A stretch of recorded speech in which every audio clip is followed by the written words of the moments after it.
Good morning, it's Contessa. Welcome to the first week of January 2021. I hope you made your resolution. And thanks for following me with this blog. Since November I started.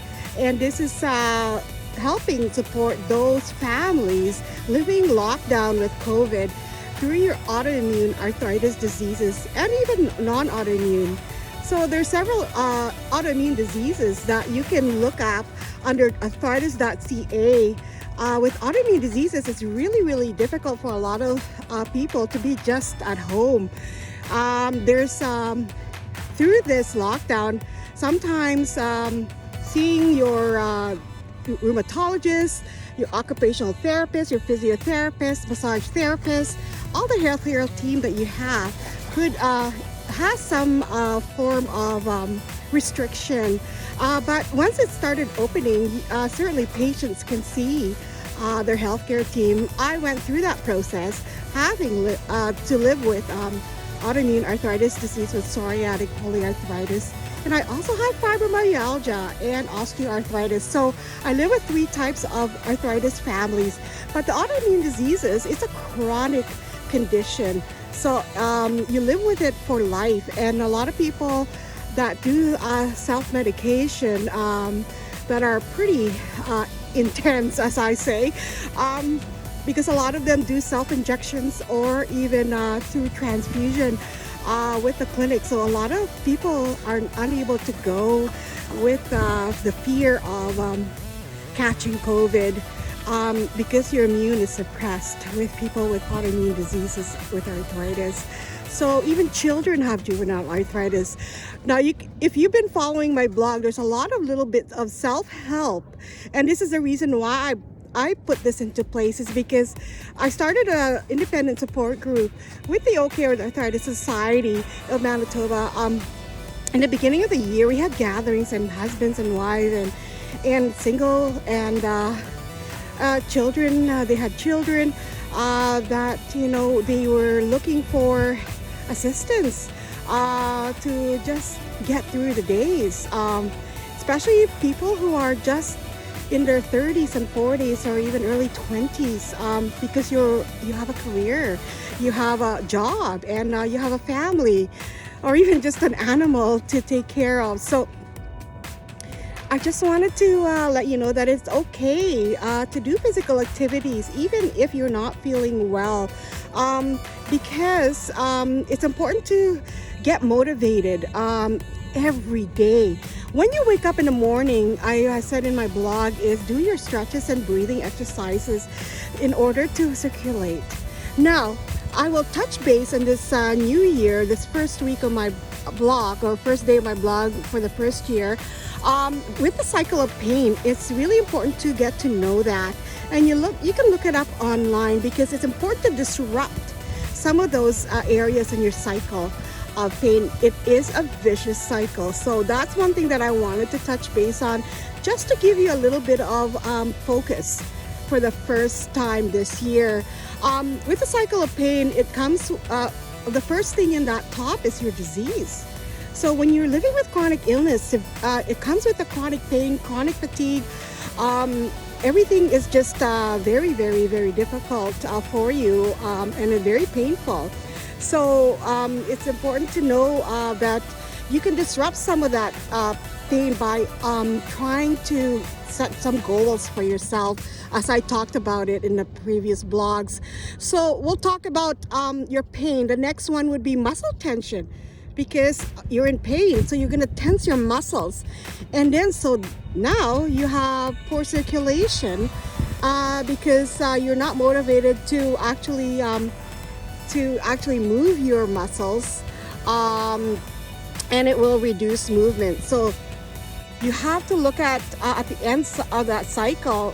If you want to continue to move or have good mobility in your body, you have to move. So let's talk about power of movement. Power of movement through the cycle of pain.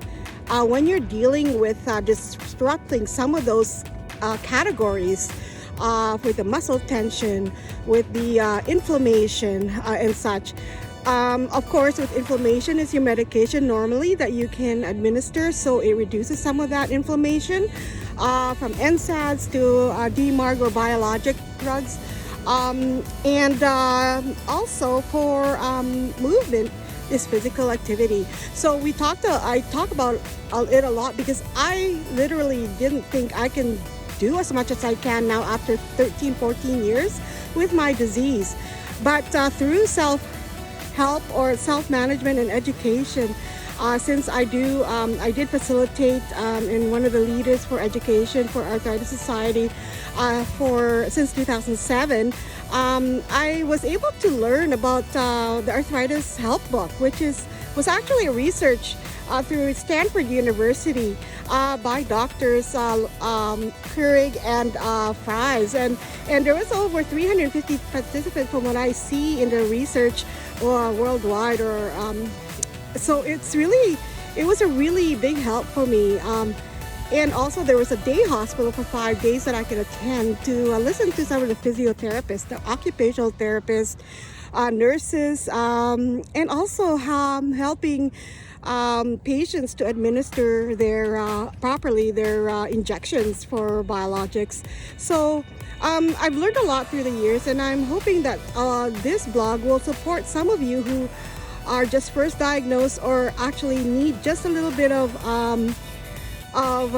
motivation, because that motivation is the key word to getting through this power of movement. So please make sure you look at that cycle of pain, because it does cause stress, anxiety, and depression. So we want to make sure you disrupt some of those categories by looking outside the box or thinking outside the box, as you would with a chronic illness for life. So with that in mind, I wanted to ask you to at least support me with subscribing, sharing this for people who needs it most for support. It doesn't even have to be autoimmune arthritis disease, because it is a chronic. If someone's living with a chronic illness, they go through some of these situations, feeling chronic fatigue and chronic pain.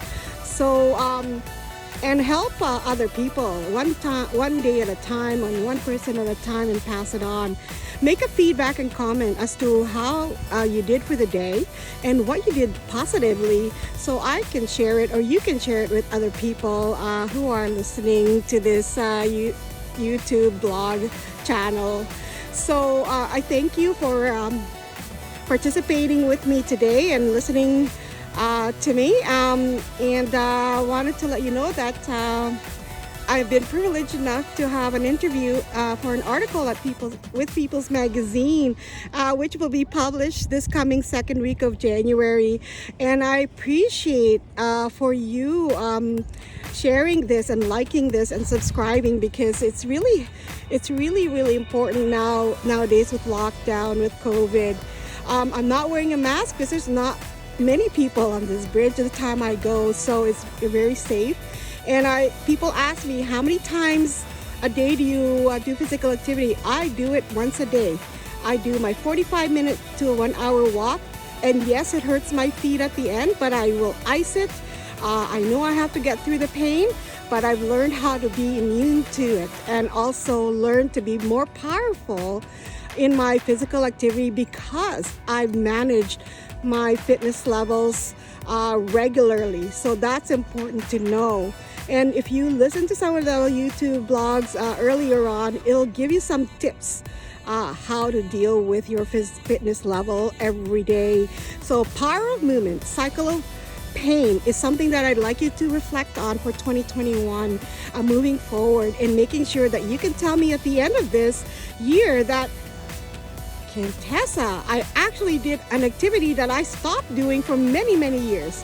I'll tell you right now, I did love golfing, but I couldn't golf for 10 years or so.